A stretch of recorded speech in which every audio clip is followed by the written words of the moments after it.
Alhamdulillahilladzi hadana lihada wa ma kunna linahtadiya laula an hadanallah.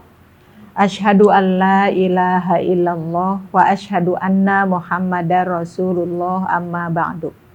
Puji serta syukur kita panjatkan kehadirat Allah Subhanahu wa Ta'ala yang melimpahkan begitu banyak karunia rahmat kepada kita sekalian, dan yang telah mengutus Rasul-Nya. Maka dengan kehadiran Rasul kita dibimbing di setiap langkah. Alhamdulillah, maka kita mencintai Rasul itu tentunya harus ada bukti bagaimana kita mencintainya.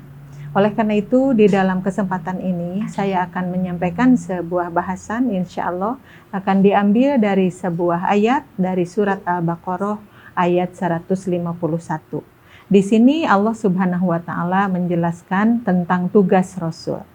Pertama, kita mengenal bahwa kata Rasul itu adalah muncul dari Rasulun, Rasulani, Rusulun. Kalau Rusulun itu artinya Rasul-Rasul, kalau Rasulun artinya satu Rasul, Rasulani dua Rasul. Tentunya Allah Subhanahu wa Ta'ala mengutus Rasul itu adalah untuk membimbing kita sekalian. Sebagaimana di ayat yang tadi dinyatakan, A'udzu billahi minasyaitonir rajim, kama arsalna fikum rasulam minkum yatlu alaikum ayatina wa yuzakkikum wa yu'allimukumul kitaba wal hikmata wa yu'allimukum ma lam takunu ta'lamun. Pertama, Allah Subhanahu wa Ta'ala menjelaskan kama arsalna fikum rasulan, sebagaimana kami mengutus ilaikum kepada kamu. Kepada kamu adalah kepada kita sekalian, rasulan, seorang rasul. Jadi Allah Subhanahu wa Ta'ala mengutus Rasul, dan Rasul itu adalah tentunya memiliki umat. Bahkan kadang-kadang ada pertanyaan, apa bedanya antara Nabi dengan Rasul? Maka dengan jawaban yang simpel, seorang Nabi itu kalau dinyatakan oleh Allah di dalam Al-Quran, tidak diceritakan kiprahnya atau seperti apa ketika dakwah dengan umatnya. Tapi ketika Allah menyatakan bahwa ada umat di hadapannya, maka jelaslah kedudukan beliau itu adalah Rasul. Maka suka disebut-sebut juga setiap Rasul adalah Nabi, tapi tidak setiap Nabi Rasul. Nah, Rasul yang dimaksud katakanlah kita dengan Rasul yang terakhir adalah Rasulullah Shallallahu Alaihi Wasallam. Rasul diutus kepada kita itu yang pertama adalah yatlu alaikum ayatina. Jadi Allah Subhanahu wa Ta'ala menugaskan kepada Rasulullah Shallallahu Alaihi Wasallam untuk membacakan. Apa yang harus dibaca itu? Dibacakan kepada umatnya itu apa? Adalah ayat-ayat kami. Ternyata ayat-ayat kami yang dimaksud adalah ayat-ayat Al-Quran. Sekalipun suka ada dua sebutan untuk kalimat ayat itu. Yang pertama ada ayat-ayat Qur'aniyah. Ayat-ayat Qur'aniyah itu tentunya ayat-ayat yang ada di dalam Al-Quran. Kemudian yang kedua ada disebutkan ayat kauniyah. Ayat-ayat kauniyah adalah semesta alam. Ketika kita melihat di seputar kita, melihat ciptaan Allah yang begitu menakjubkan, maka itu pun harus dibaca oleh kita. Karena dengan membaca itu semua, kita akan merasa semakin yakin bahwa Allah Subhanahu wa Ta'ala itu benar-benar pemilik alam semesta. Nah, kembali kepada ayat yang tadi, ketika Rasulullah Shallallahu Alaihi Wasallam membacakan ayat itu kepada umatnya, tentu akan menjadi penunjuk jalan. Kita tahu benar ketika Rasulullah Shallallahu Alaihi Wasallam menerima ayat yang pertama adalah di surat Al-Alaq, di ayat ke-1 sampai ayat ke-5, kita juga membaca di tafsirnya bahwa begitu takutnya Rasul pada waktu itu ketika disuruh membaca Iqra bismi rabbikal ladzi khalaq.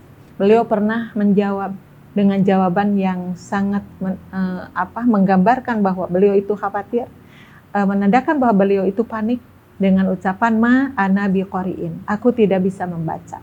Kemudian disuruh lagi membaca, kemudian menjawab lagi ma ana biqari'in, aku tidak bisa membaca. Tetapi pada akhirnya terus Jibril menuntunnya sehingga Rasulullah SAW membaca.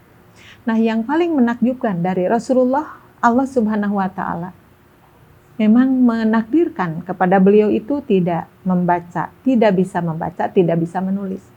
Tetapi dengan keadaan seperti itu, bukan menghinakan Rasulullah, tetapi justru mengangkat nama Rasul lebih baik. Karena siapalah yang paling pantas menjadi guru di muka bumi ini? Tentunya tidak ada. Rasul tidak perlu berguru kepada manusia lainnya. Karena memang Rasul sudah sangat luar biasa. Maka gurunya adalah langsung dari Jibril alaihissalam atas titah perintah dari Allah subhanahu wa ta'ala. Jadi yatlu yang pertama membacakan. Ini juga menjadi gambaran kepada kita. Bahkan ada kata-kata qoro'a, ada juga tala. Ada qoro'a, yaqro'u, qira'atan. Artinya membaca juga. Kemudian tala, yatlu, tilawatan. Itu juga membaca. Kadang ahli bahasa mengartikan bahwa tala, yatlu itu ya lebih daripada qoro'a, yaqro'u. Artinya, kalau kita membaca qoro'a, yaqro'u bisa sepintas, maka bahasa yang digunakan adalah qoro'a, yaqro'u, qira'atan. Tapi ketika sudah menggunakan kata tala, yatlu, tilawatan, ini ada lebihnya. Membaca dengan teliti, membaca dengan hati-hati. Maka itulah tugas dari Rasulullah SAW. Alhamdulillah sampai saat ini kita bisa membaca. Sekalipun ketika kita ditanya fisik Rasulullah itu seperti apa, kita tidak bisa menjawab karena bagi kita Rasul itu sangat jauh waktunya. Jadi kita tidak pernah bertemu, tidak pernah berjumpa dengan Rasulullah. Fisiknya seperti apa. Tapi alhamdulillah sampai saat ini kita terus menyebut-nyebut nama beliau. Kemudian mengikuti jejak langkah beliau. Sekalipun bagi kita sebagai umatnya tentu banyak kekurangan. Nah yang pertama adalah tadi yatlu. Yatlu itu membacakan Rasulullah itu. Jadi artinya untuk kita sekalian juga sama. Ketika kita mendapatkan pelajaran dari Al-Quran itu, kita pun harus membaca untuk diri kita sendiri, membaca untuk keluarga, dan membaca untuk masyarakat. Akhirnya ayat Al-Quran itu kita sampaikan kembali kepada orang lain.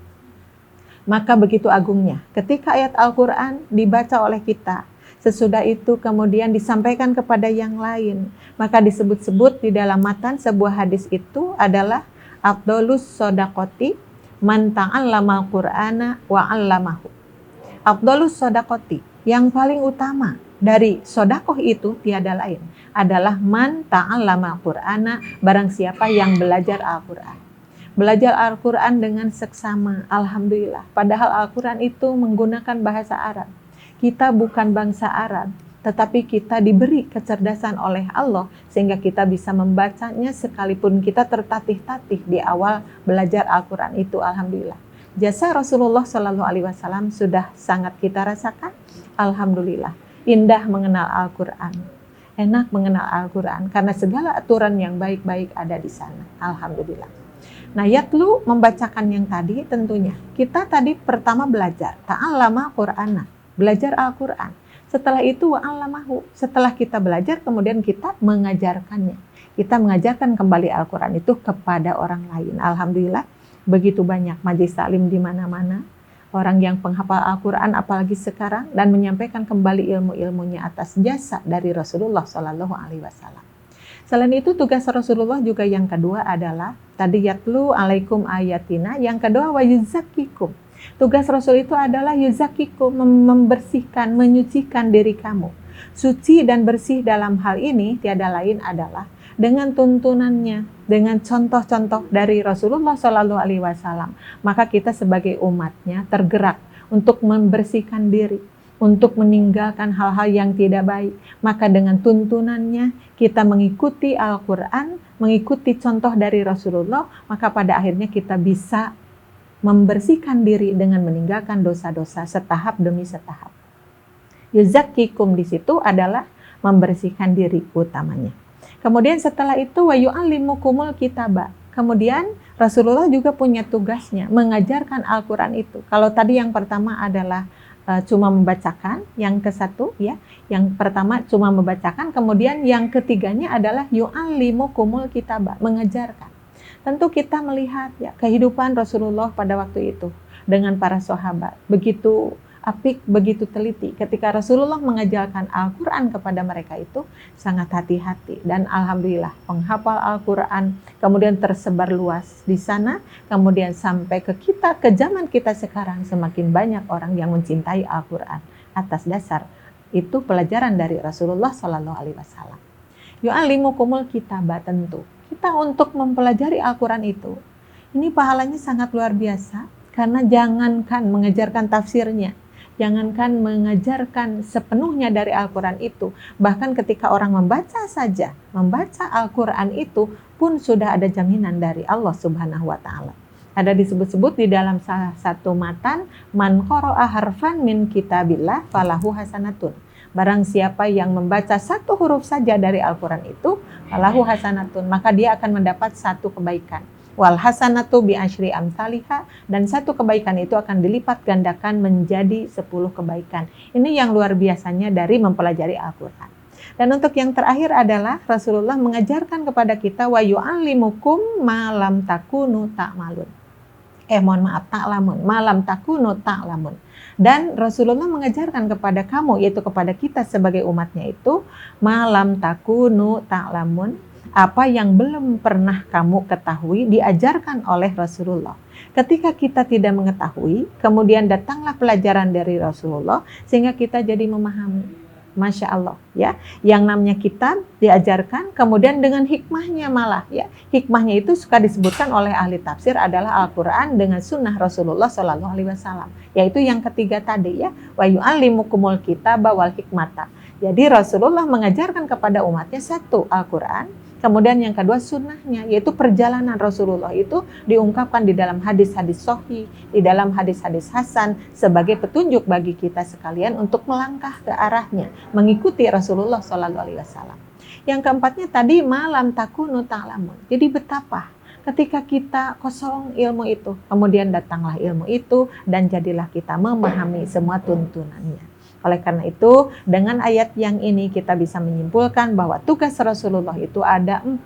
Mudah-mudahan kita sebagai umatnya mengikuti pelajaran dari Rasul itu. Ketika dibacakan Al-Quran, kita membaca. Kemudian yang keduanya, kita itu menyucikan diri dari dosa-dosa. Yang ketiganya, kita membaca dan mempelajari Al-Quran serta sunnah Rasul. Serta yang ketiganya, kita jangan diam di dalam kebodohan, kita harus pindah, harus hijrah dari bodoh menjadi cerdas, menjadi pintar. Mudah-mudahan Allah Subhanahu wa Ta'ala memberi kecerdasan kepada kita sekalian, sehingga kita tetap diberi semangat untuk mengikuti jejak langkah Rasulullah. Amin ya rabbal alamin. Pemirsa TV Persis Channel, ya, TV channel yang saya banggakan, itulah yang bisa saya sampaikan untuk saat ini. Mudah-mudahan kita selain membaca ayat tersebut, kita bisa menafsirkannya dan kita mengamalkan dalam kehidupan sehari-hari. Mohon maaf atas segala kekurangan. Rabbana atina fid dunya hasanah wa fil akhirati hasanah wa qina adzabannar. Aqulu qauli hadza wa astaghfirullaha li wa lakum. Wassalamualaikum warahmatullahi wabarakatuh.